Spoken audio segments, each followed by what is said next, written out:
नमस्ते dear students. मैं हूं गौरव चोपड़ा और आज हम चर्चा करेंगे एक विशेष टॉपिक पे आरबीआई की मॉनेटरी पॉलिसी टूल्स को लेके। Will try to understand how these tools are used to stimulate the growth and inflation in the economy. अब मॉनेटरी पॉलिसी क्या होती है? कोई भी कंट्री में मनी सप्लाई या मनी फ्लो को स्टेबल रखने के लिए कुछ पॉलिसीज का यूज किया जाता है। इन पॉलिसीज को मॉनेटरी पॉलिसीज कहते हैं। ये पॉलिसीज सेंट्रल बैंक्स के द्वारा यूज की जाती है। इंडिया में आरबीआई इन पॉलिसीज को अनाउंस करता है। किसी भी मुल्क में सेंट्रल बैंक्स को वर्किंग इकोनॉमी देनी चाहिए एंड ये चीज डेवलप्ड इकोनॉमीज में यूजुअली हमें ज्यादा देखने मिलती है। वर्किंग इकोनॉमी से मेरा मतलब है कि पॉलिटिक्स और इकोनॉमिक्स को मूल रूप से अलग रखना। तो आरबीआई के पास इकोनॉमी में मनी सप्लाई और क्रेडिट स्टिमुलेट करने के लिए काफी सारे टूल्स है, जैसे कि CRR, SLR, repo rate, reverse repo rate या ओपन मार्केट ऑपरेशंस।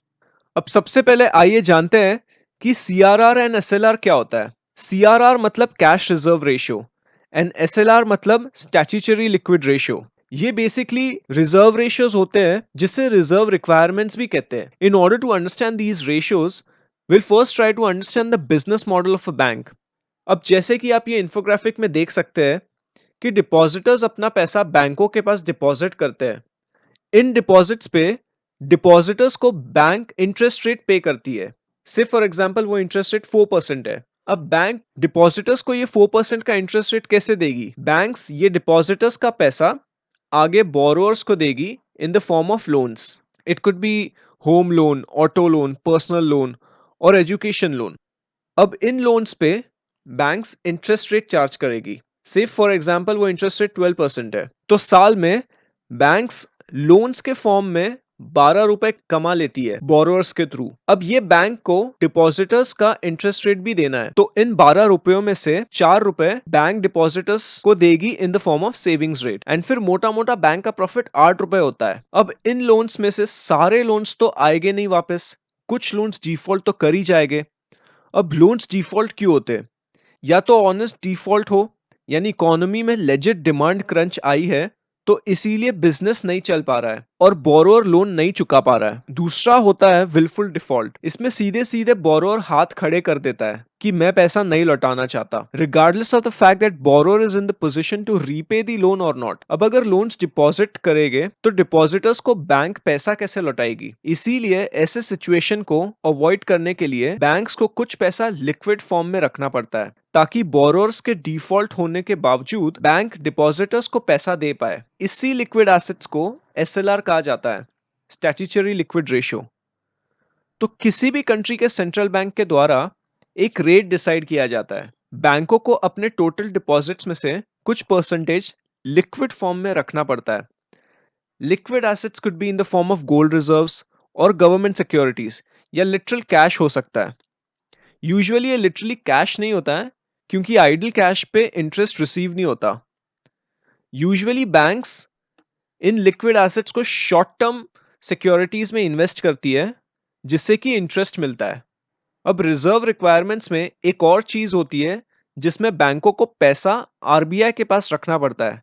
इसे कैश रिजर्व्स कहा जाता है,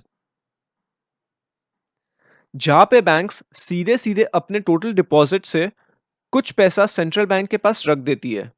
RBI has the choice to decide how much percentage of total deposits should be kept as cash reserves. अब ये cash reserves पे control पूरी तरीके से RBI का होता है एंड इस पे बैंकों को इंटरेस्ट नहीं मिलता।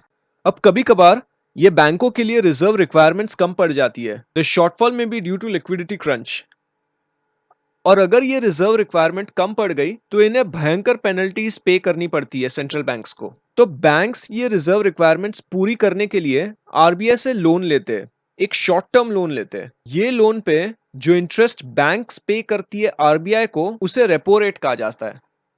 अब रेपो रेट का लिटरल मतलब है रीपर्चेस रेट। अब जब सेंट्रल बैंक लोन देता है तो बैंकों को कोलैटरल देना पड़ता है एज अ सिक्योरिटी, ताकि कल को अगर बैंक आरबीआई का पैसा चुका नहीं पाए तो आरबीआई ये कोलैटरल मार्केट में बेच सकता है एंड अपना पैसा रिकवर कर सकता है। तो बैंक आरबीआई से प्रॉमिस करती है कि मैं ये कोलैटरल आगे फ्यूचर में वापस खरीद लूंगी, यानी रीपर्चेस कर दूंगी after paying the repurchase rate that is the repo rate.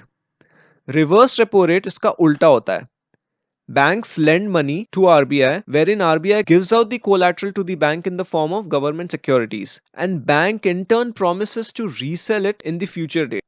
Banks अगर RBI को lend करते हैं तो RBI को collateral रखना पड़ता है, not because RBI would default, but because bank essentially promises RBI to resell it in the future time. इसीलिए इसे repurchase agreement कहा जाता है। And इस repurchase agreement पे बैंकों को जो इंटरेस्ट मिलता है आरबीआई के द्वारा, उसे रिवर्स रेपो रेट कहा जाता है, रिवर्स रीपर्चेज रेट।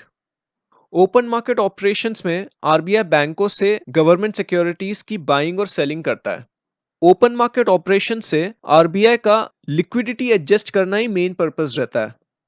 अब किसी भी कंट्री की सेंट्रल बैंक का मेन पर्पस क्या है? To achieve optimum economic growth, यानी प्राइस लेवल स्टेबिलिटी के साथ ग्रोथ अचीव हो।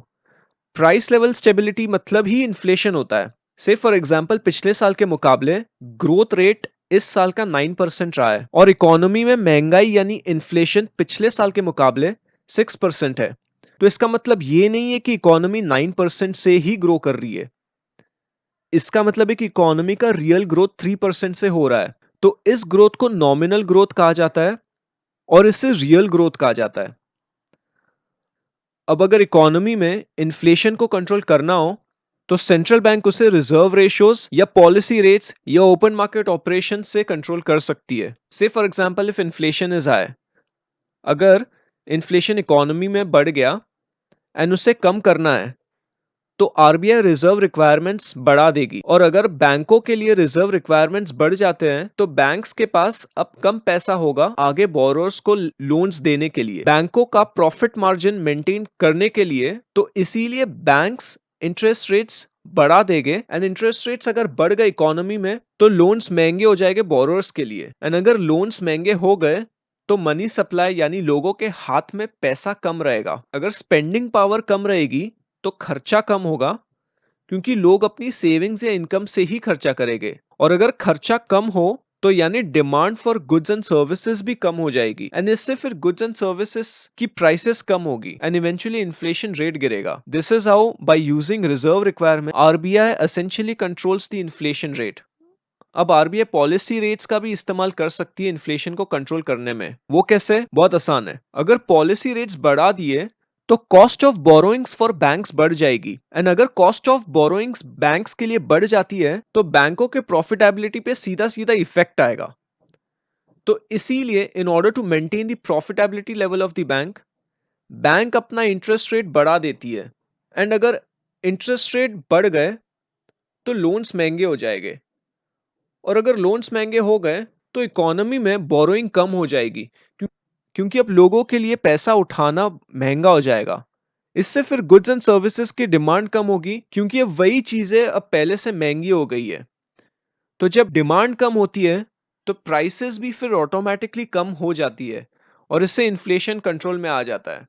ओपन मार्केट ऑपरेशंस के द्वारा आरबीआई बैंक्स को गवर्नमेंट सिक्योरिटीज बेच सकती है। ओपन मार्केट ऑपरेशंस के द्वारा भी इन्फ्लेशन कंट्रोल किया जा सकता है। तो बेसिकली आरबीआई बैंक्स को गवर्नमेंट सिक्योरिटीज बेच सकती है और जब बैंक से गवर्नमेंट सिक्योरिटीज खरीद लेते हैं तो उनके पास अब लोनेबल अमाउंट कम होता है और अगर लोनेबल अमाउंट कम होगा तो इवेंचुअली बैंक्स इंटरेस्ट रेट्स बढ़ाएगी, क्योंकि अगेन बैंक्स को अपना प्रॉफिट मार्जिन मेंटेन करना है।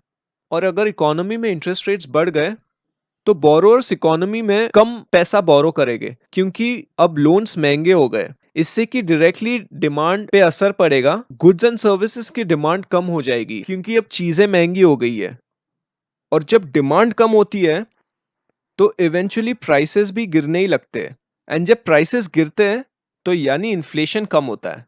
अब अगर इन्फ्लेशन बहुत कम है यानी गुड्स एंड सर्विसेज की प्राइसेस बहुत कम है और अगर प्राइसेस कम है तो इसका मतलब इकोनॉमी में डिमांड कम है और इसी डिमांड को स्टिमुलेट करने के लिए रिजर्व रेशियोज का यूज कर सकता है। वो कैसे? आरबीआई रिजर्व रिक्वायरमेंट्स कम कर सकता है, यानी अब बैंकों को पैसा लिक्विडिटी या रिजर्व्स के फॉर्म में कम रखना पड़ेगा, यानी अब बैंकों के पास पहले से ज्यादा पैसा रहेगा आगे बोरोर्स को लेंड करने में। और इसी के चलते अगर एक बैंक ने भी इंटरेस्ट रेट कम कर दिए, क्योंकि अब पैसा तो बहुत है आगे लेंड करने के लिए, तो in order to compete in the market the other banks also reduces the interest rates. और जब लोन्स पे इंटरेस्ट रेट्स कम हो तो लोग ज्यादा लोन्स क्यों नहीं लेंगे? तो जब लोग ज्यादा लोन्स लेने लगते हैं तो उनके पास एक स्पेंडिंग पावर आती है, मतलब मनी सप्लाई ज्यादा होता है।